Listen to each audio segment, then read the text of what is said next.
That's probably the one of the most common question I got asked, like why the cerebellum? So believe it or not, even though just account for 15% of the brain weights, the cerebellum actually takes up to around 70% of the neurons in the brain. And perhaps most importantly, the small brain and big brain talk to each other via the cerebello-cerebral connection. And it has been an emerging finding that in the past 5 to 10 years that the cerebellum can modulate the supratentorial structure function via the cerebello-cerebral connection. So that's why studying cerebellum, the role of the cerebellum in neurodegeneration has become increasingly important.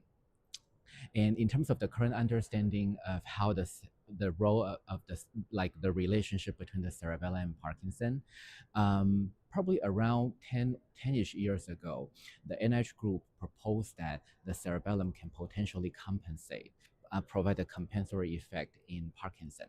For example, during the sequential motor movement task, the cerebellum show hyperactivation instead of hypo, as opposed to controls in PD people off medication.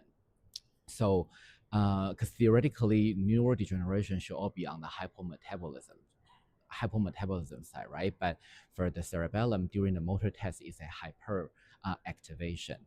So that's how the role of the cerebellum, the compensatory role of the cerebellum has been increasingly identified.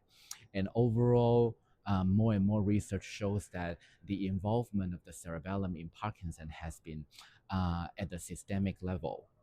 Take cerebellar anatomy, for example, the involvement of the cerebellum is in both motor, the anterior lobe, and the non-motor, the posterior lobe.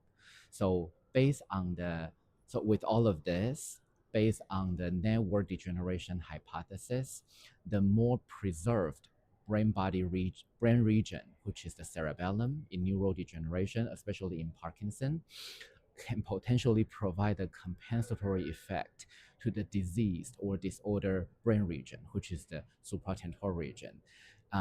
Overall, the cerebellum is less affected early in the stage of the Parkinson, so it contains the ability to provide compensation via the cerebello-cerebral connection to the already diseased or disordered brain regions.